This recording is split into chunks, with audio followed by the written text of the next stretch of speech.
right. Good morning, everyone, and welcome to the June 16th SORTA board meeting.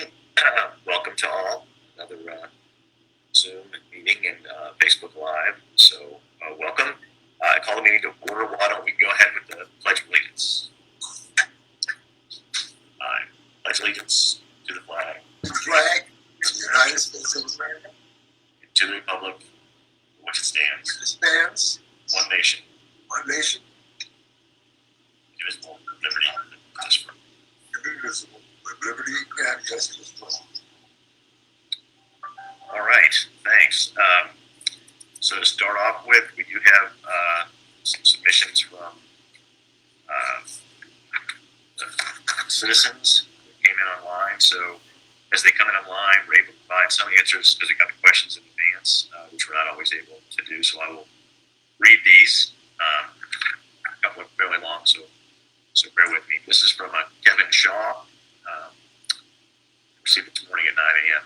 Members of the SORTA board, I plan to use public participation to comment about the transportation of protesters, but I appreciate that others have been heard and much needed change in formal policy is coming.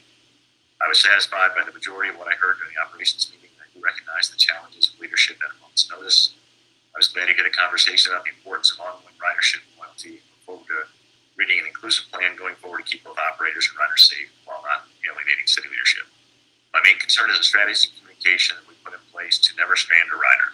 I'm lucky enough to be able to be a choice rider with Metro. You can take Uber or Lyft or walk home.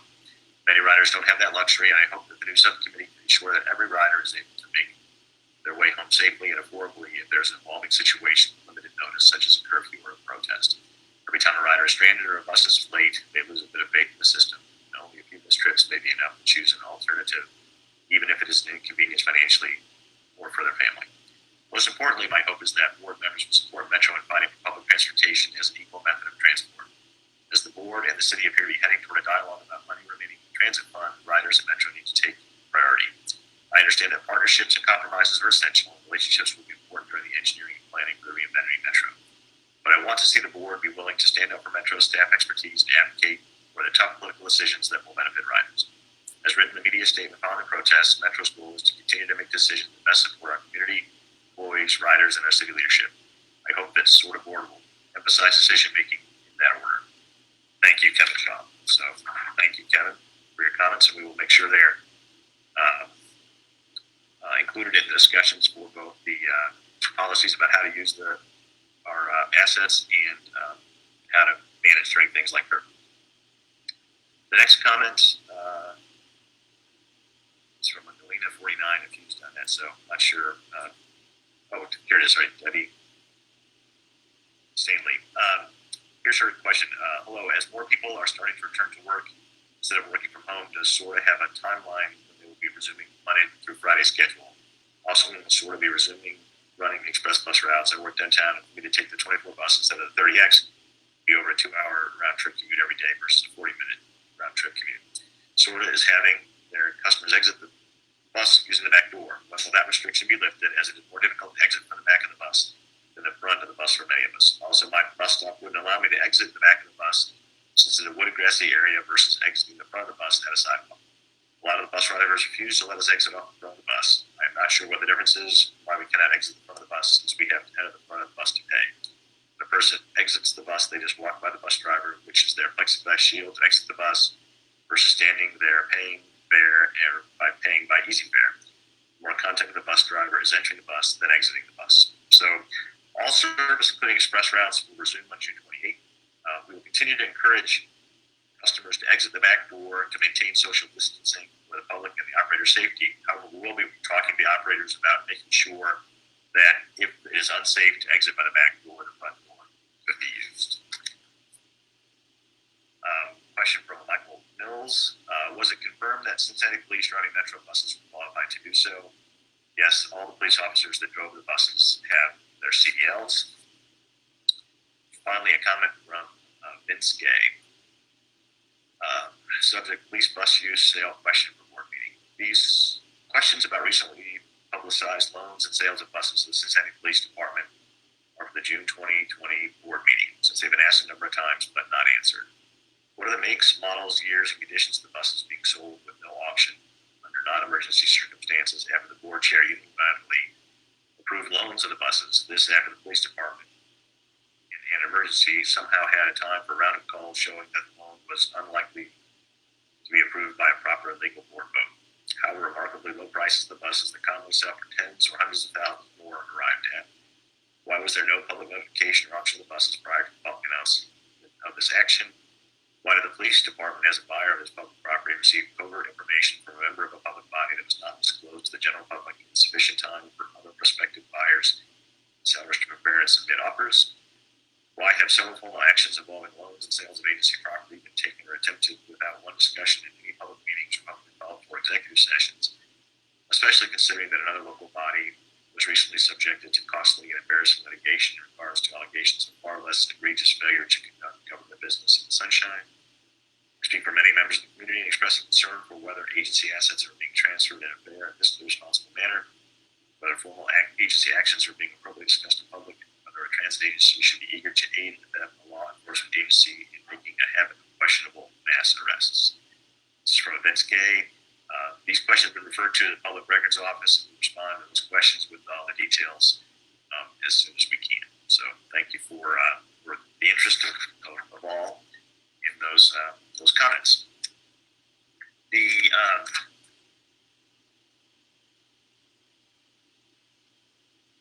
next item on the agenda is chairman update. Have not a lot to update on this month.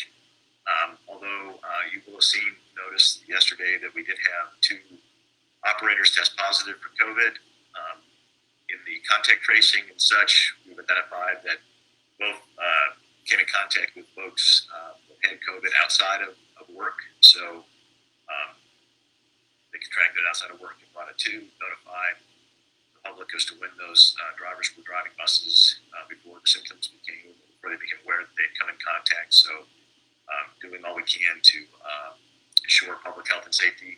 We'll continue to do so for our riders and our operators. Action items. First action item is the approval of the board minutes for May 19th, 2020. These were enclosed in everyone's board book packets, so hopefully we've had a chance to review them. Open to a motion to approve. I think Robert raised his hand in motion, even though he's on mute. Can I get a second? Second. Okay, I think that was Kathy and Blake. Maybe I'm not sure all voices. So That's Robert. Okay, motion properly moved and seconded. Any questions? Okay, Chanel, have a vote. Okay, Mrs. Black? Yes. Mr. Brown? Mr. Cole? Yes. Mr. Everett? Yes. Mr. Freeman? Yes. Mr. Hinton? Yes. Mr. Harris? Yes. Mr. Cassie? Yes. Mr. McLendon? Yes. Ms. Wynette? Yes. Oh, I'm sorry, Mr. Hoffmeister, I missed you. Mr. Hoffmeister? Yes. Okay. So properly approved. This month we had a relatively limited set of action items, but we will get committee updates. So Heidi, anything to share from the committee meeting last week? We had a pretty straightforward committee meeting last week, really just taking a look at the financial reports for May, which you'll see as a briefing item, and the investment of funds report, which we review every session. So it was a very light agenda with nothing really exciting to share with those of you who weren't able to attend. Michelle, would you add anything? I would just add that this is the first month that we started utilizing the CARES fund. So that was probably the biggest news in the financial reports, but I'll be going over that during the briefing item.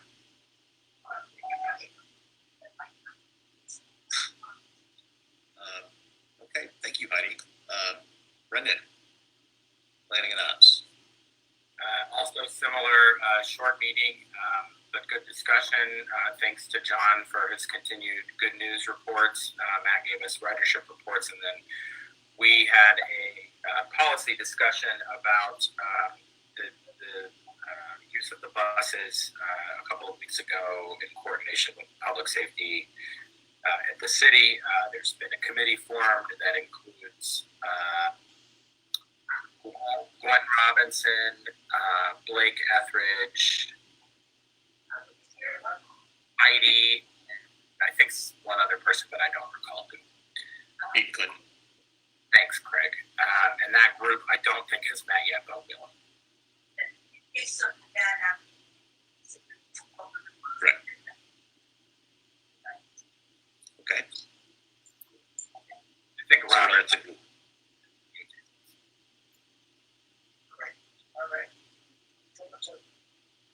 Okay.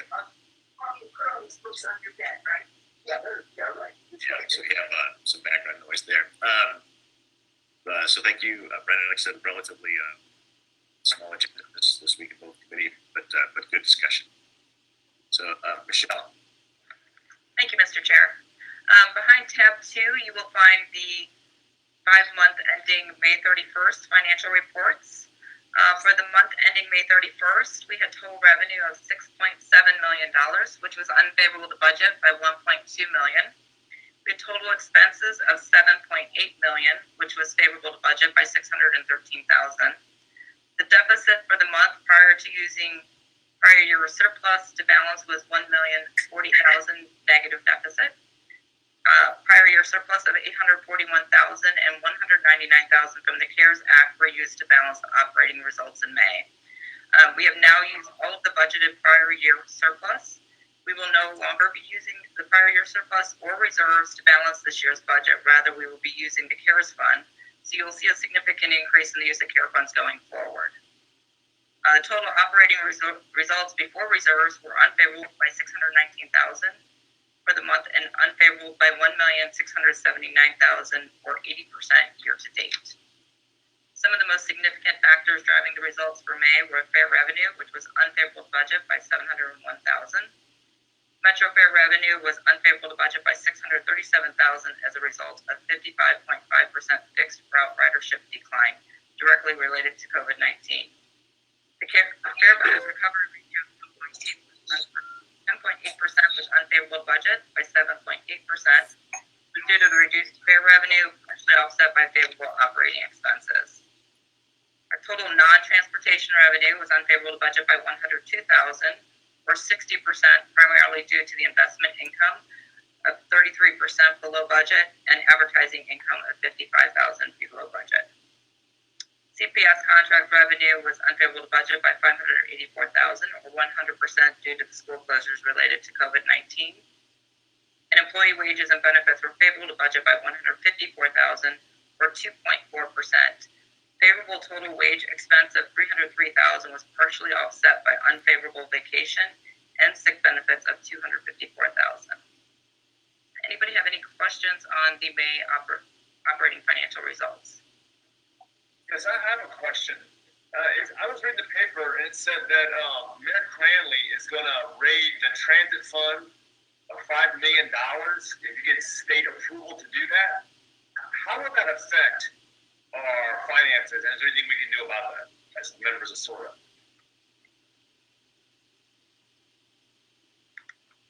I can, if you want me. So Mayor Cranley raised that as a potential.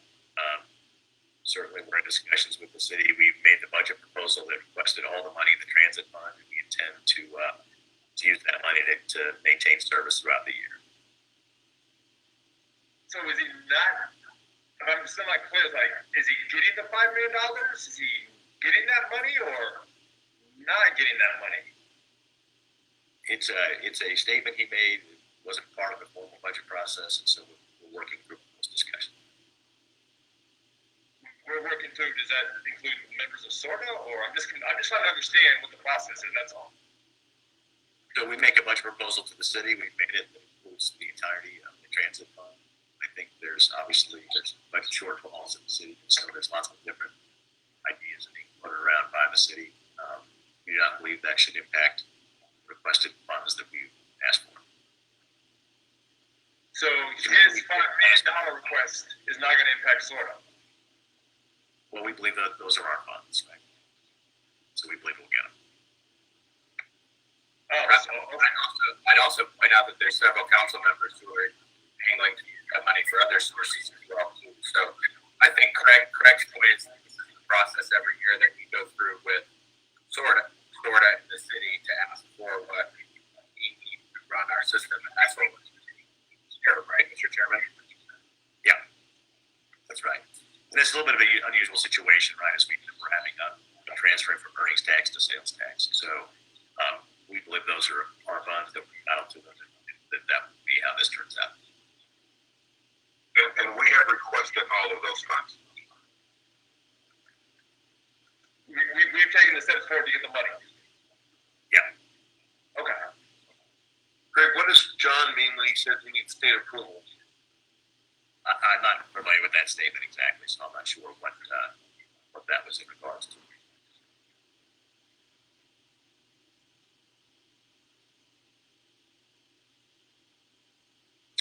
I do have a question, Michelle. Yep. Transit up here shows $6,000 less than the budgeted amount, which is the first time all year that there was any variance at all. What is that a reflection of the receipts, or is there something else that drove that? No, we have a set schedule as to how much we're drawing. So I think it was just an error that will get corrected in the next month. And this is certainly part of the money that's been discussed. You know, is very much dependent upon what the earnings tax needs into the system as well. So a few moving parts, but we're making sure that our requests are recognized and understood. And I think it's important also to note, Michelle, I know we talked this a little bit in the finance meeting, that this is, as bad as this looks, this is going to look good compared to the next few months as we return to full service, right? We'll be adding $250,000 of cost or some number like that on a monthly basis, maybe a little bit less. We don't know where the earnings tax is moving, like I said, so I would expect this to get much worse before it gets any better. That's correct. We'll be relying more and more on the CARES funds going forward.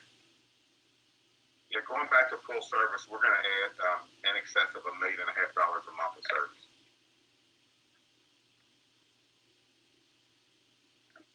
And depending on what happens with CPS and how that utilizes buses or not, we could be looking at the deficits of $3 million plus before less ridership returns faster than it would appear to be right now. Yes, if you take a look at the financial statement for April, our revenue for CPS was down close to $900,000 for that month alone. So depending on what happens at CPS in the fall, it could be substantial.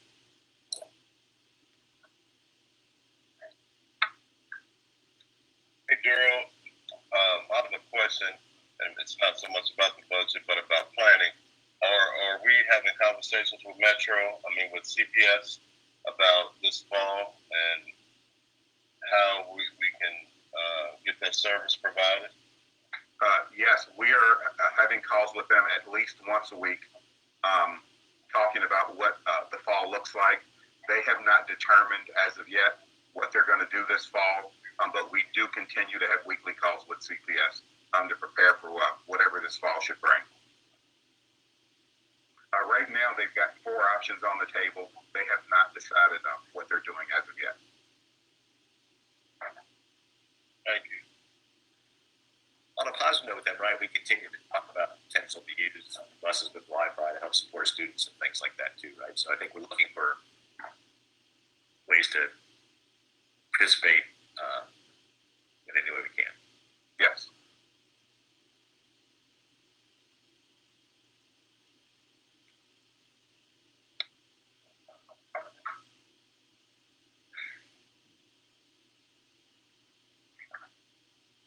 Okay, Daryl. Thank you, Michelle. Okay, on Metro on the Move, June is Safety Month.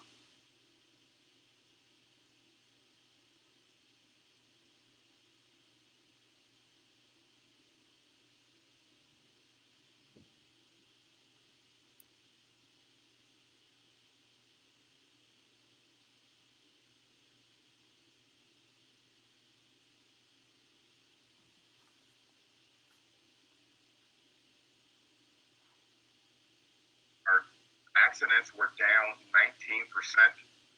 We will be having a virtual safety and excellence awards ceremony coming soon, so we'll get information out to you about that. We talked about it earlier. We are returning to full service on June 28th. And our maintenance team has finished the design and are in the middle of the installation of the new design of the plexiglass shields, which actually covers more of the operators. Those will be fully installed prior to us going back to full service on June 28th. On June 25th from 10 a.m. to noon, and June 26th from 2 to 4, and June 29th from 7 to 9, our communications and marketing department will be down on Government Square handing out masks. Promote the importance of riding public transportation and wearing a mask. And last but not least, we have wrapped the bus, Metro Strong. So look for that bus later this month, featuring all of the Metro and Access employees' names. And a thank you for their dedication to service. That concludes my report. Thank you. Any questions? I have a question. Oh, go ahead. Robert? Yes, it's not, it doesn't apply to what you just read, but I have had a couple of complaints from drivers, requests actually, for help in terms of stopping at some of the restaurants like Wendy's or those in order to go to the restroom and have been denied the use of the restroom. Are we doing anything for our drivers to work with the managers of these restaurants to allow them to go and relieve themselves while they have a stop? We absolutely do. If you've got a couple of drivers' names that you can share with me, we'll reach out to them and make sure they have restroom stops. We constantly work with our operators anytime they have any challenges, and we find restroom stops for them. So if you've got a couple of names, please share them with me, and we'll work through whatever issues they have. Will do. Thank you.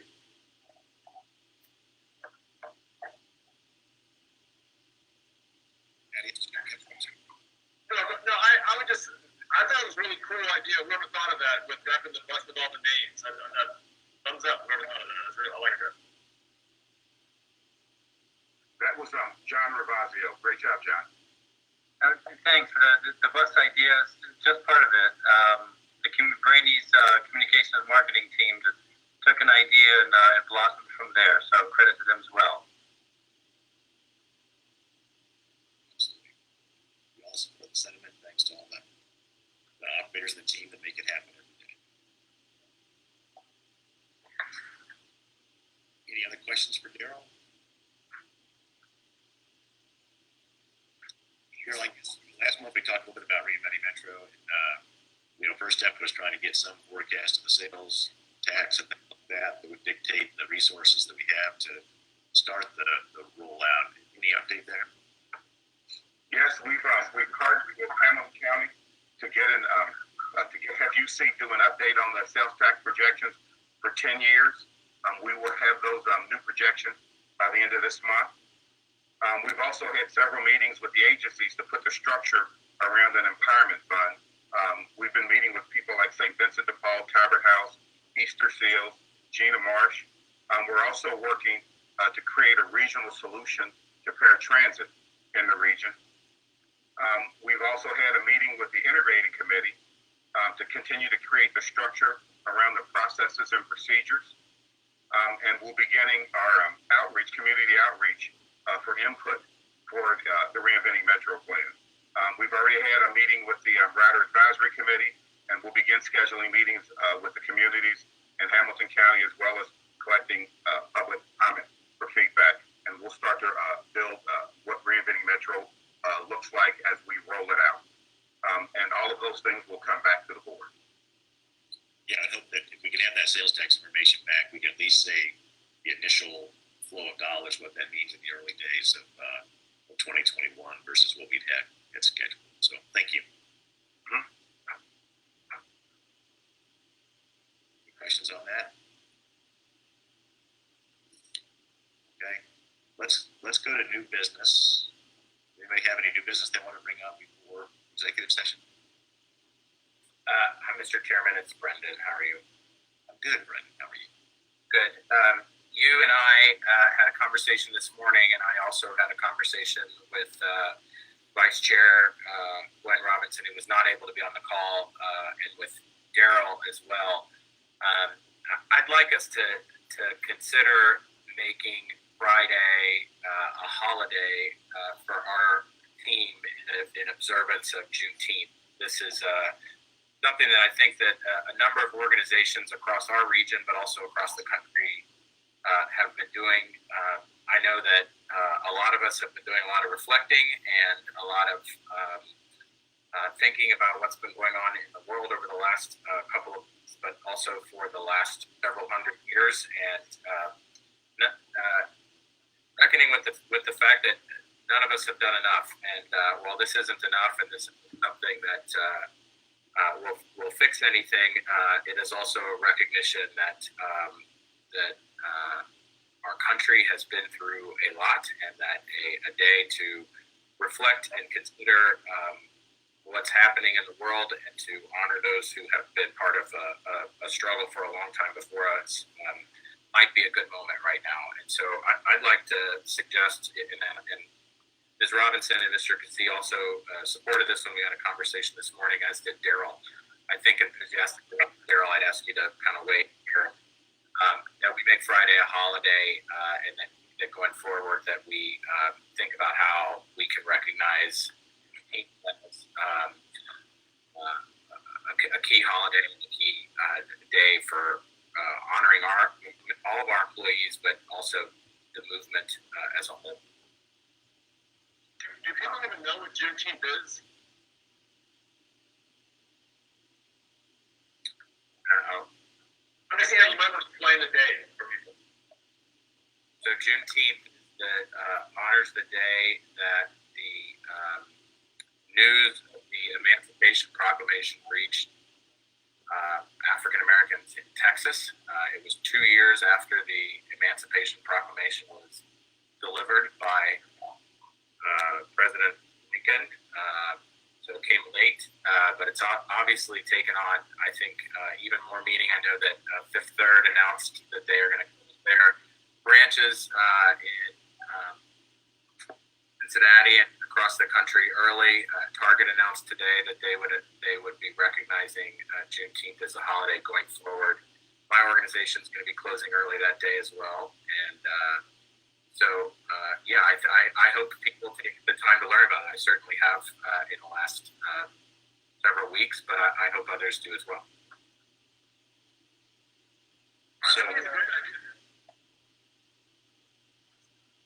So Daryl, from a practical aspect, I would welcome that we would do that. I think that's a good idea. I just think that's a good idea. I am in full support of this, Craig, and we will work out the details without issue. because the challenge we have is that we still want to provide service to our riders all along, right? So this would still be a full schedule day. Yes. I would not want to. I would not want to suggest that we don't have a full schedule. I recognize that it might mean that we are compensating our employees as if it were a holiday, and I think, Daryl, there's probably protocols for doing that. There is. Right. So I think it's absolutely the right sentiment, and I think one that we all share broadly, it sounds like, and I'm sure it works out best for both the organization and our riders, who we obviously care deeply about. I would point out, Daryl said to me today, we were talking about our workforce and how how diverse our workforce is. And I think the number you gave me, Daryl, 65% of our workforce is African American? 65%, yes. And our customer base is also largely African American as well, too. It's also about 65%. And look, I mean, I don't profess to know everything or to be, I'm recognizing blind spots all the time for a particular moment in our world, but we've got a lot of employees and a lot of customers who have been living through a very time, and I think it's worth acknowledging it and recognizing it and sending them all of the support that we possibly can. Absolutely. So I believe that we have a motion to. Craig, I don't believe that you need to make a motion or vote. I believe you guys have given me direction, and I can take it from here. Okay. I don't. I think it'd be nice if unless people don't. I mean, what's people's preference? If we haven't heard from everyone, so I want folks to have items they would want to bring up. I think it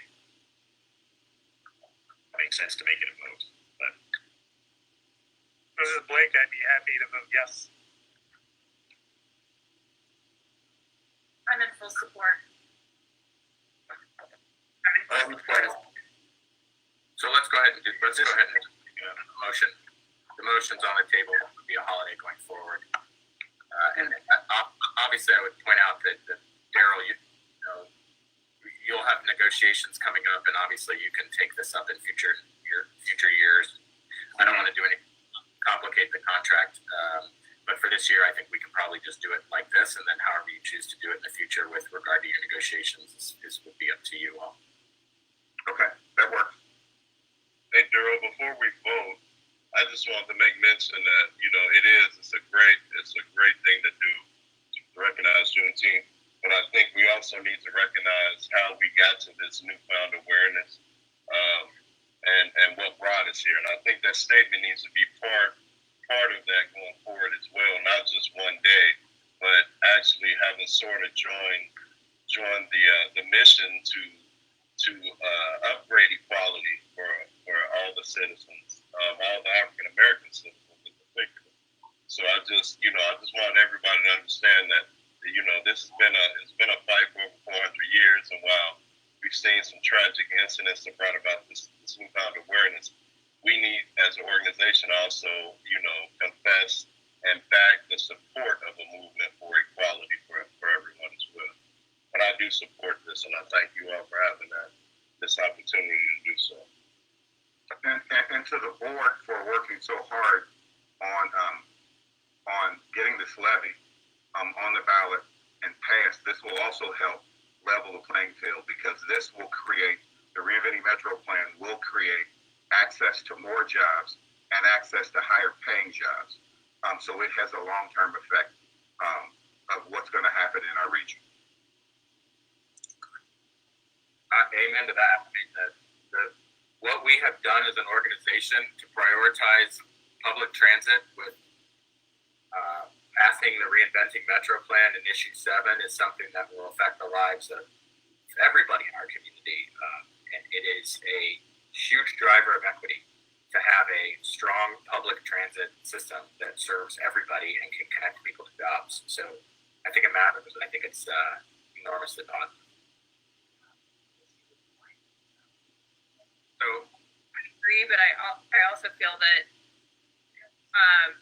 we need to make sure that it is a driver of equity and that we're tracking that and making adjustments to the plan to ensure that it has the right intent. Like, we have some great intentions around equity right now, but we need to ensure that the plan is actually creating more equality and that we're making adjustments to it as we see fit.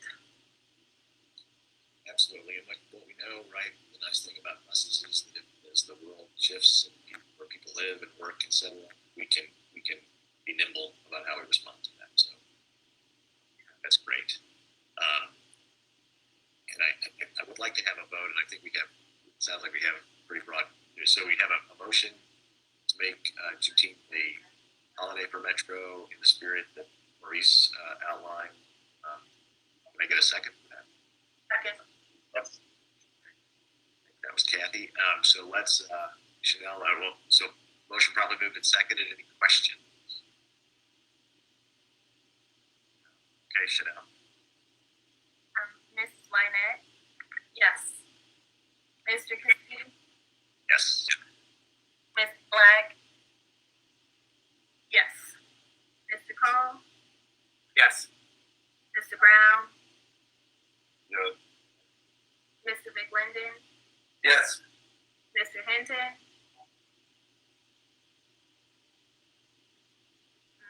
Hinton, Mr. Freeman, Yes. Mr. Harris, Yes. Mr. Hoffmeister, Yes. Mr. Etheridge. Yes. Okay. Motion passed. That's great. Any other new business that anyone wanted to bring up?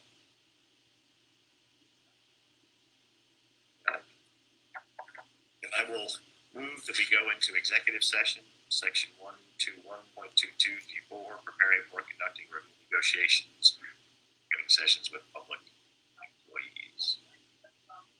So I believe the board will retire from this meeting, go to the separate meeting, and then come back out of that into this meeting later. Correct, Chanel? That is correct, yes. There's a separate link. Okay. We'll return to this after that soon. Okay. Let's gather on the other go to meeting. Does anybody have any questions about that, Robert?